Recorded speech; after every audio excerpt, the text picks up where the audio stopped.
Então, eu coloquei esses três problemas aqui para vocês tentarem fazer, tá? Então, carro que sai do repouso, ele tem uma aceleração constante de 1 metro por segundo ao quadrado durante 20 segundos, e aí eu pergunto qual vai ser a velocidade dele após esses 20 segundos, e qual vai ter sido a variação na posição, ou seja, o deslocamento dele.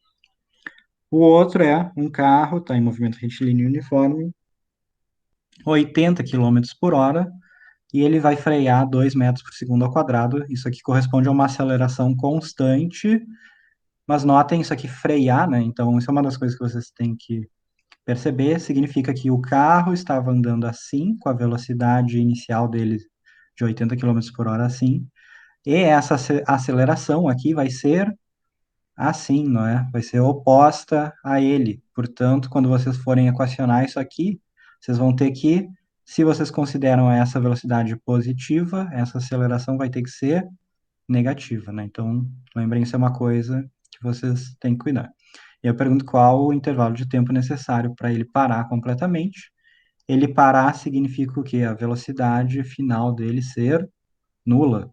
E qual é o deslocamento, qual é o ΔX dele também.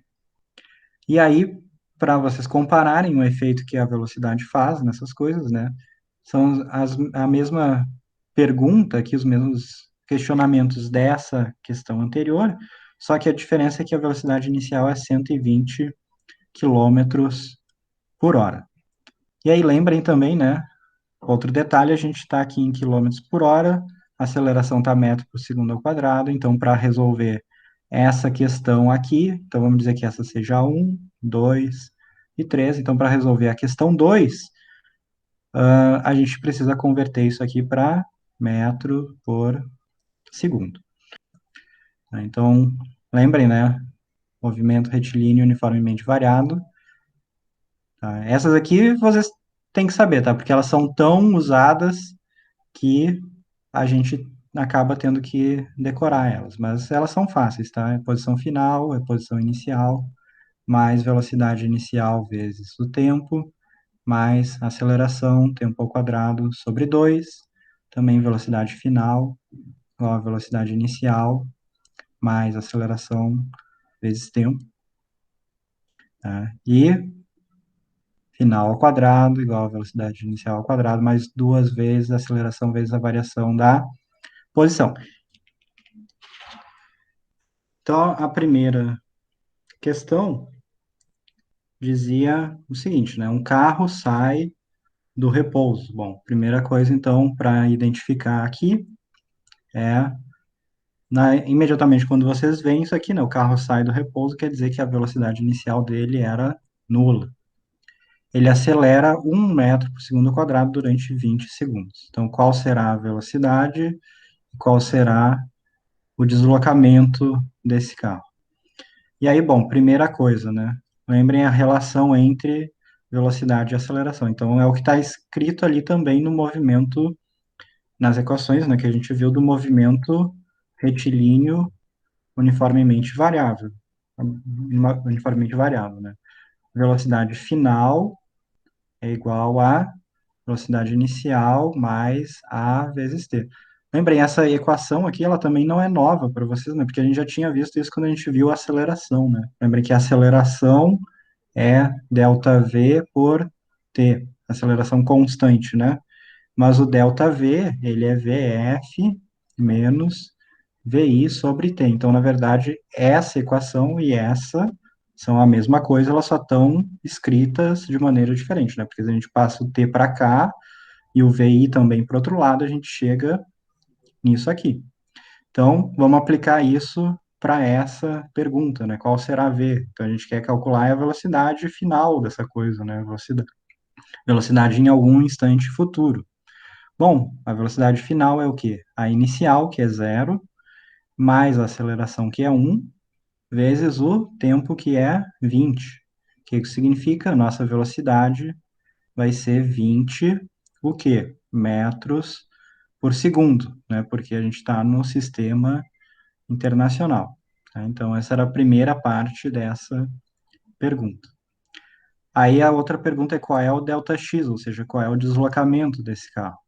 E aí a gente tem a outra equação aqui, né, que eu escrevi para vocês, que é relacionando a posição com velocidade e aceleração. Então, a equação é a posição final é igual a inicial, mais a velocidade inicial vezes o tempo, mais a aceleração vezes tempo ao quadrado, dividido por 2. Notem, o que eu pedi já foi o deslocamento, Δx, né? Então, basta passar esse x aqui para o outro lado. Então, fica xf menos xi, é Δx, né? Xf menos xi é Δx. Então, isso aqui é Δx, é igual à velocidade inicial, mas a velocidade inicial é zero. Então, isso aqui fica só at ao quadrado sobre 2. A aceleração é 1 sobre 2 aqui, né? Vezes o tempo, que é 20 ao quadrado. Então, isso aqui dá 400 dividido por 2, então isso aqui é igual a 200. 200 o quê? Metros, né? Sistema internacional, a gente segue no sistema internacional sempre, então ele é sempre condizente com ele mesmo, né? Então, se eu estava sempre trabalhando no sistema internacional, as minhas unidades sempre vão ser do sistema internacional. Muito cuidado, né? Aí eu usei a fórmula errada, então esse é um dos grandes problemas que vocês têm quando vocês querem ficar, de repente, às vezes decorando fórmula, tá? Isso é uma coisa que é comum a todos os estudantes, tá? Inclusive na graduação, tá? Que o pessoal fica muito preocupado em decorar as fórmulas e esquece de pensar nelas, né? De o que significa cada coisa. Então, se vocês conseguirem entender o que são as fórmulas, porque elas não aparecem do nada e elas não têm significados aleatórios, né? Elas são específicas para cada situação e elas vêm de algum lugar passo a passo, né? Existe alguma razão para se chegar nelas. Então, se vocês sempre pensarem no que significa cada termo da fórmula, por que que vocês estão usando ela, a chance de vocês usarem uma equação errada vai diminuir bastante. Então, sempre pensem nisso, né? O que eu estou fazendo. Vocês têm que conseguir dizer isso. O que que eu estou fazendo nessa questão? Né? Por que que eu estou calculando tal coisa? Você sempre tem que conseguir dizer isso. Então, segunda questão é, um carro estava em movimento retilíneo uniforme a 80 quilômetros por hora. Então, o que que significa? O carro estava se movendo, por exemplo, numa estrada, vamos dizer que nessa orientação, a 80 quilômetros por hora. Então, primeira coisa, né, isso aqui é a velocidade inicial dele. Primeira coisa é converter isso aqui para metros por segundo, porque a gente tem aqui no meio do caminho, né, tem unidades do sistema internacional. Então, lembra, a gente sempre tem que usar as mesmas unidades ao longo do problema para não misturar coisas, né? Então, quem lembra, né, como se faz a conversão, lembrem, a gente tem que passar isso aqui que está em cima de quilômetro para metro e o que está embaixo aqui de hora para segundo, né, para passar para metro por segundo. A gente já fez isso várias vezes, eu não vou fazer de novo, né? Então, mas se vocês forem fazer esse cálculo, lembrem lá, vai ser equivalente a dividir isso aqui, esse número por 3,6, tá? Então, isso aqui vai dar 22,22 metros por segundo. Isso é a velocidade inicial dessa coisa. Então, qual o tempo necessário para o carro parar? Então, quando diz parar, isso significa que a nossa velocidade final tem que ser nula. E aí a gente vai usar o quê? A mesma coisa lá, velocidade final, inicial, mais aceleração vezes o tempo. Agora, notem, né? O que que a gente tem aqui? A gente tem isso, é zero, a gente precisa, né? A gente tem isso aqui, velocidade inicial, que é 22,22, e a gente tem a aceleração, mas agora vem aquela coisa que eu tinha falado antes para vocês, né? Se o carro está andando nessa direção, então a velocidade é positiva, e a aceleração quer fazer o carro parar, então a aceleração é negativa, ela precisa diminuir a velocidade do carro. Né? O que que significa? A gente vai ter aqui um menos A, que é 2, né? Vezes T, que é o que eu quero descobrir, né? Delta T é T, né? Porque o nosso T0 é zero, então delta T é igual a T. Se a gente passa isso aqui para esse lado, fica negativo, menos 22,2, divide por menos 2, vai dar um tempo positivo, né? Lembrem, Se a gente começou a contar o tempo em zero, né? Então t0 é igual a zero. A partir daí o nosso tempo sempre vai ser positivo, né? Então, se vocês encontrarem um tempo negativo, sendo que o tempo inicial de vocês é zero, tem alguma coisa errada. Então, fazendo isso, a gente vai encontrar que t é 22,2 dividido por 2, então isso aqui vai dar 11,1. 11,1 que é segundos, né? A gente passou para o sistema internacional, então tudo está no sistema internacional.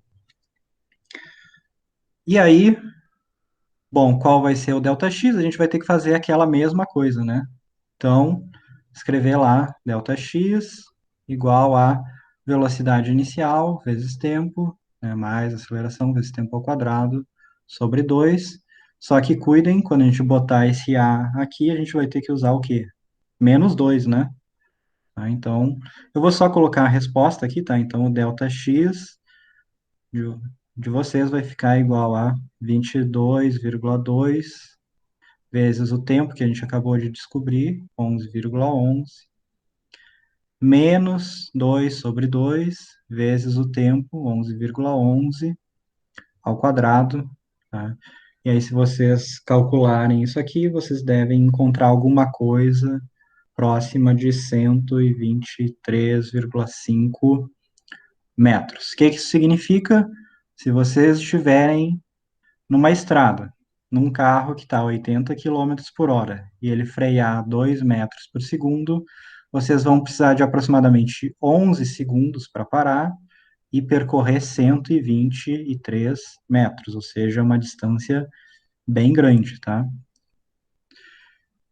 E aí, o próximo problema que eu não vou fazer, só vou dar a resposta para vocês, e aí fica para vocês fazerem, porque é o mesmo cálculo do anterior, a única diferença é a velocidade inicial, tá? A velocidade inicial vai ser agora 33,33 metros por segundo. O intervalo de tempo necessário para a parada, se vocês calcularem, vão encontrar isso aqui como sendo 16,67 segundos, ou seja, aumentou o tempo, né? Isso é lógico. Se eu começo de uma velocidade maior, até conseguir reduzir ela a zero, a mesma aceleração, eu vou precisar de um tempo maior também. E o que que significa o nosso ΔX vai ser maior também, aproximadamente 277,8 metros. Tá? Então vejam que isso aqui é um dos problemas de se andar muito rápido numa estrada, né? Porque quanto mais rápido a gente está, mais espaço e mais tempo a gente precisa para conseguir fazer um carro parar. Então, se a gente vir ou tiver algum acidente na nossa frente, por exemplo, se a gente estiver muito rápido, a gente não consegue parar a tempo de evitar bater também nesse carro, né? Isso vale para outras coisas também, tá? Então,